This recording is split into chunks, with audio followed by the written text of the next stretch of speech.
இது மத்தவங்க மாதிரி தேர்தல் வாக்குறுதின்னு சொல்லி ஏமாத்துறது கிடையாது. நம்மள நம்புற மக்களுக்கு நம்பிக்கை தர்றது. டெல்டா விவசாயிகள் சமீபத்துல கூட உரத்தட்டுப்பாட்டை சந்திச்சிங்கல்ல. சில பேர் உரத்தை பதுக்கி வச்சு அதிக விலைக்கு வித்ததா நியூஸ்லாம் கூட வந்துச்சு. நம்ம டிவிக்கு ஆட்சி வந்ததும் உரத்தட்டுப்பாடு இல்லாம பாத்துக்குவோம். 5 ஏக்கர் வரை நிலமுள்ள விவசாயிகள் வேளாண் கூட்டுறவு வங்கிகளில் வாங்கிய பயிர் கடன் முழுமையாக ரத்து செய்வதற்கும் 5 ஏக்கருக்கு மேல் உள்ள விவசாயிகள் வேளாண் கூட்டுறவு வங்கிகளில் வாங்கிய பயிர் கடன் 50% வரை ரத்து செய்வதற்கான சாத்திய கூறுகளை ஆராய்ந்து உறுதியாக நடவடிக்கை எடுப்போம். 2 ஏக்கர் வரை நிலமுள்ள விவசாயிகள் மற்றும் நிலமற்றவர்கள் குடும்பத்தில் யாரும் மாநில மற்றும் ஒன்றிய அரசு ஊழியராக இல்லாமல் இருக்கும் பட்சத்தில் அவர்களின் குழந்தைகளின் பொறியியல் மற்றும் மருத்துவம் உள்ளிட்ட தொழிற்கல்வி முதல் அனைத்து வகை படிப்புகளுக்குமான முழு செலவையும் அரசே ஏற்கும்.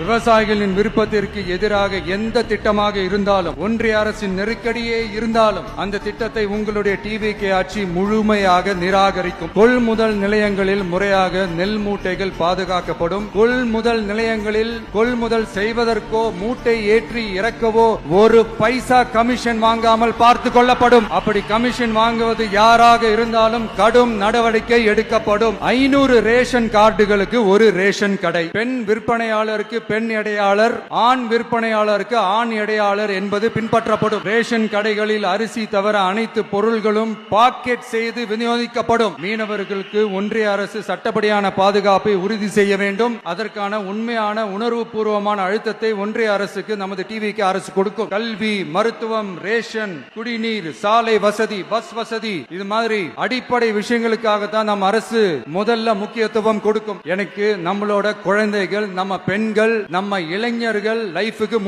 முன்னுரிமை கொடுக்கணும். அரசு வேலை வாய்ப்புகள் மட்டும் இல்லாம தனியார் வேலை வாய்ப்புகளுக்கான வழியையும் உத்தரவாதத்தையும் உருவாக்கணும். உருவாக்கிட்டாலே அவங்களுக்கான ரூட்டை நம்ம இளைஞர்கள் அவங்களே தேர்ந்தெடுத்துப்பாங்க.